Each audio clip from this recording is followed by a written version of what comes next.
हज़रत मोहम्मद सल्लल्लाहु अलैहि वसल्लम ने इरशाद फरमाया कि जो कोई नमाज को हकीर जानेगा, इसको अल्लाह ताला की तरफ से 15 सज़ाएँ मिलती हैं। सज़ाएँ ज़िंदगी में 3, मरते वक्त 3, कब्र में और 3 रोज़ हिसाब में। ज़िंदगी की 15 सज़ाएँ। 1, अल्लाह इसकी ज़िंदगी से रहमतें उठा लेगा, इसकी ज़िंदगी बदनसीब बना देगा। 2, अल्लाह इसकी दुआ कबूल नहीं करेगा। 3, अल्लाह इसके चेहरे से अच्छे लोगों की अलामात मिटा देगा।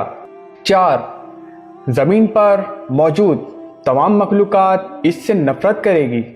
5, अल्लाह इसे इसके अच्छे कामों का सिला नहीं देगा। 6, वो अच्छे लोगों की दुआओं में शामिल नहीं होगा। मरते वक्त 3 सज़ाएँ।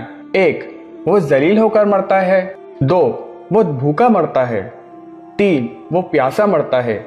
अगरचे वो तमाम समुद्रों का पानी पी ले, प्यासा ही रहेगा। कब्र में 3 सज़ाएँ। 1, अल्लाह इसकी कब्र इतनी तंग कर देगा जब इसकी पसलियां एक दूसरे के ऊपर ना चढ़ जाएं। 2, अल्लाह इसे चिंगारियों वाली आंख में उंडेल देगा।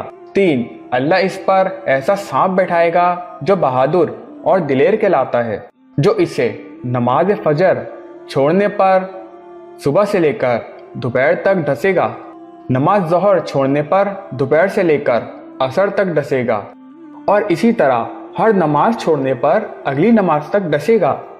हर ज़र्फ के साथ 70 गज ज़मीन के अंदर धसेगा। रोज़ हिसाब में 3 सज़ाएँ।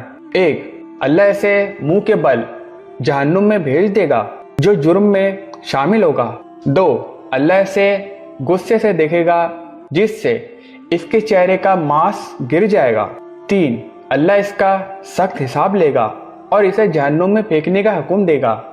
जो अपनी नमाज को अदा नहीं करते, फजर इनके चेहरे का नूर खत्म हो जाता है, ज़ोहर इनकी आमदनी से बरकत उठा ली जाती है, असर इनके जिस्म की मजबूती उठा ली जाती है, मगरिब इन्हें अपने बच्चों से कोई फ़ायदा नहीं पहुंचता, इशा इसकी नींद से सुकून खत्म हो जाता है।